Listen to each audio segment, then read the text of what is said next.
we've got the spikes going, and when you hit a spike, it resets the scene.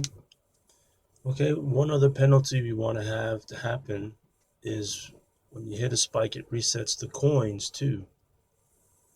Okay, so to do that, we're going to make a var called reset coins. It's going to be an array. Okay, so it'll hold the coins that you collected. So here down in the loop, when you collect a coin, we're also going to push it into the reset coins array. So now when you collect a coin, it's also going to put that collected coin in the reset coins array just to hold it in case you hit a spike. Okay, so when you hit a spike and the level gets reset, we will say if reset coins.length. So if there are coins in the reset coins array, we're going to go ahead and put them back into the coins array.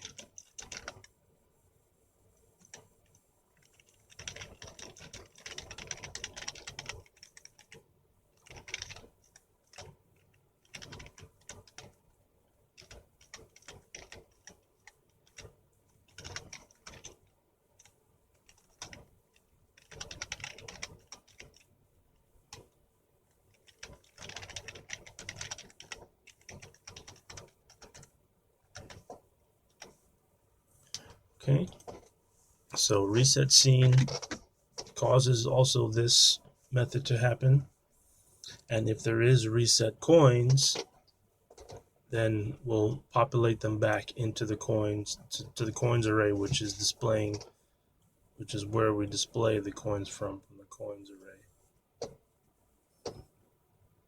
Okay, so let's see that happen now.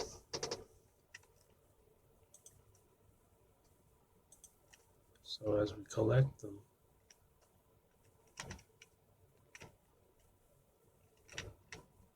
okay, so now if I get hit, the coins come back and I have to recollect them. Another method that happens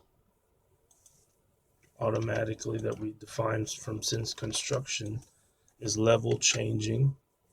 That happens as the level is changing, and it's going to have the level passed in, what level it's changing to, and level has changed also has an L that it'll get passed.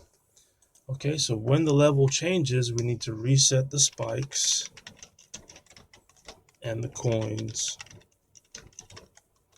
and the reset coins. Okay, because this method will happen before level setup happens actually. Okay, it kind of happens together, but so for when this happens on a new level, coins will be blank, ready to get coins, and spikes also. Okay.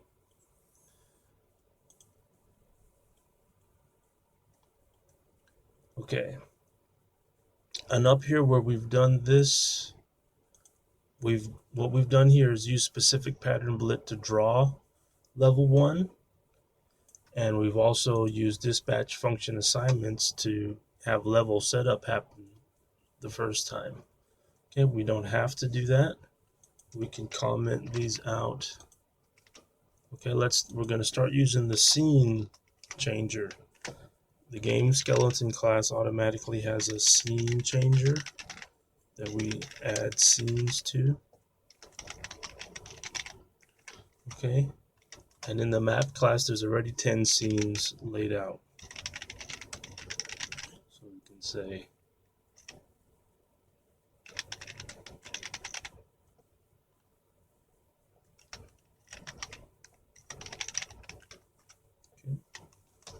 and then we'll also say this dot scene changer dot change current map to 1.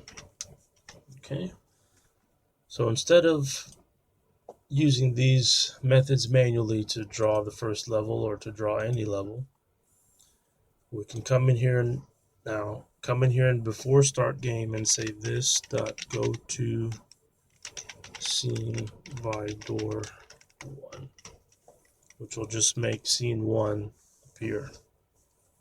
Okay, so what happens in these methods are these two methods get called for us, and we've defined in the constructor that level setup is the scene change specifics, right?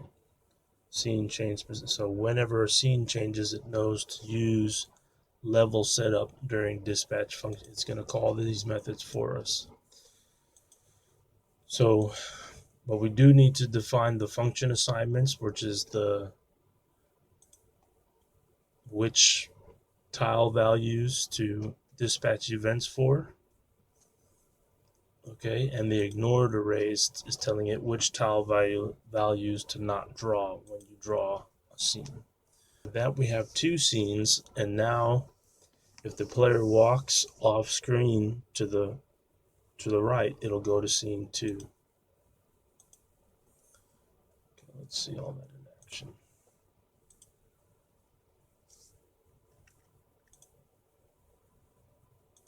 Okay, so scene 1. Okay, so right. Okay, so it's hitting the coin. He's interacting with the coin spots still. Even though he's collecting them, he's also interacting with them. Okay. So what happened? Because up here we did say replace his map. During go to scene by door, it's also calling change scene from the scene changer, which also is updating the map, the player's map, during pretty much, we could just think of it as during go to scene by door. A lot of stuff happens, including updating the player's map to that scene that we go to. Okay, so when the scene changes, when the level has changed, all we have to do then is copy this. Okay, because during go to scene by door, the player's map is updated again. It's changed to maps.level1, which we have not touched. When this happens, it clones it. So maps.level1 stays the same, and so we haven't told it again to not interact with these, and so it does. So we're going to put that down here, and level has changed, knowing that this.player.map is automatically updated to the level it's changed to. And so once again, we need to tell it to take out these values from the player's map so it can walk past them. Okay, so we can do that here when the level has changed. Now he'll be able to walk past those spots.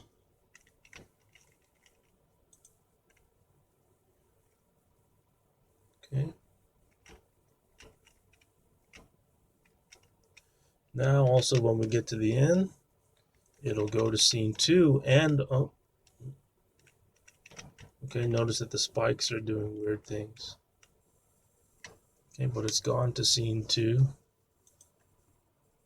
So here inside of level setup, we've been saying maps.level1 right here. Okay, so now what we're going to say is this dot scene changer dot current map. Okay.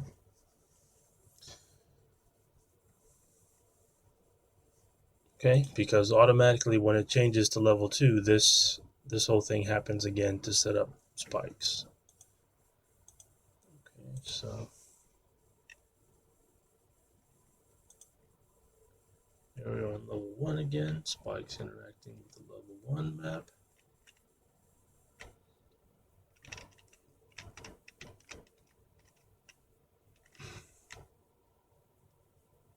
Level 2 now, there we go.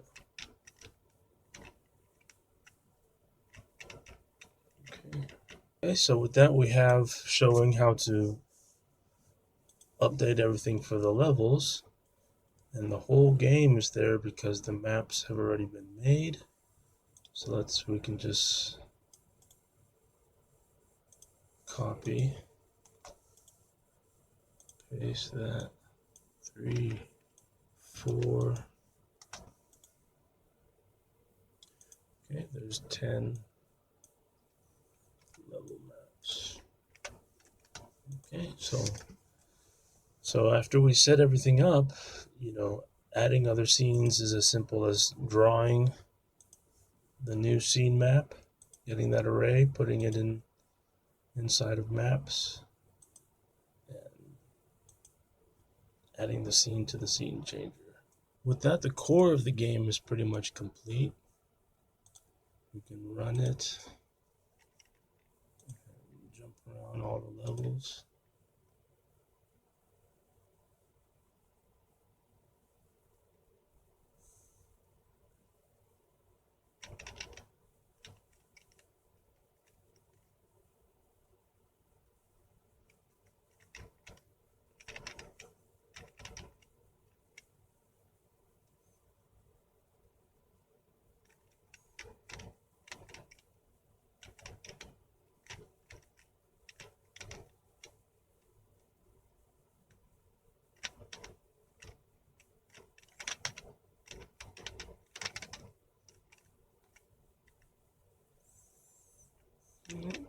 Just going through them, see they each get a little bit tougher to avoid the spikes. But one thing we noticed, the background could use some changing. I don't know if those spikes are too. Okay, you can't jump over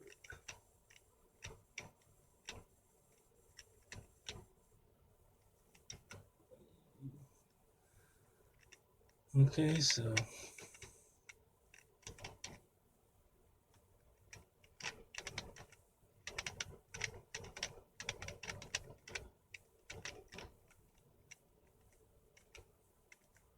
we'd probably like to change the background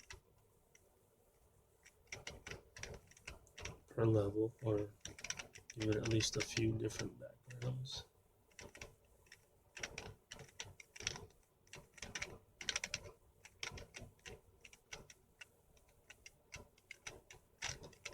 A couple things we wouldn't do as we get this put together more. Okay, but this would stay the same. But here in before start game, we wouldn't always change to the first scene. We'd make another var. So we'll call it current level, and it starts out as 1. So here we'll say current level. Okay, so when they press start, they would go to whatever level they were on last, as long as they didn't change the page. And then also in level has changed, you say current level equals the L that it